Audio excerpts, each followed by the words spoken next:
자, 이번에 알아볼 내용은 우리 8년 자격농지 감면 규정인데요. 우리 농사를 짓다 보면 8년 이상 농사를 지을 경우는 자격농지 감면이라는 걸 해줍니다. 그래서 8년 이상 농지에 대해서는 세금이 없는 걸로 알고 있는 경우가 많죠.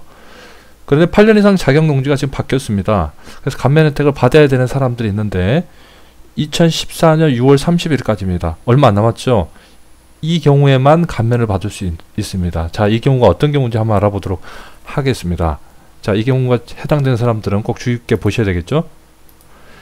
자, 우리 자격농지 감면이라고 하면 어떨 때 감면해 주냐 하면 우리 자경을 해야 되는데 이 자경의 요건들이 있습니다. 이 세 가지 중에 하나여야 되는데 농민이라는 거죠. 농민한테만 감면 혜택 주자는 거고, 소유 농지에서 직접 농작물을 경작을 해야 되고, 그리고 다년생 식물의 재배 상시로 종사해라 이렇게 돼 있고, 이 3번이 가장 문제가 많은데 주의 깊게 보셔야 됩니다. 자기 농작업하는데 2분의 1 이상의 자기 노동력을 들여라 라는 건데, 이게 가장 큰 문제가 있었습니다.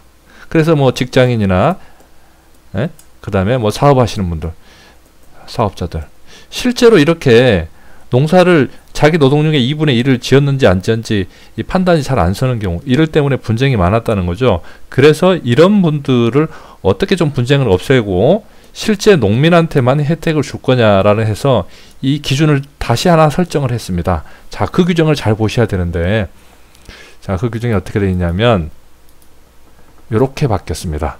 지금 어떻게 바뀌었냐면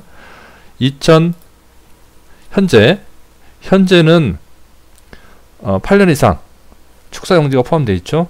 감면해준다. 그거 좋긴 한데, 이번에 지금 개정돼서 2014년 7월 1일부터 적용하는데 어떤 내용이냐면, 보셨을 거예요.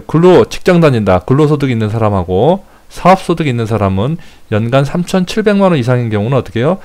해당 연도는 작용하지 않는 것으로 간주하겠다는 것은 지어도 그 기간은 작용으로 보지 않겠다는 겁니다. 다만 농업이나 축사나 임업이나 또는 이소득과 임대소득은 제외합니다. 자, 임대소득이 100억 있다. 이건 실제 경작할 수 있다라고 보는 겁니다. 경작 가능하다.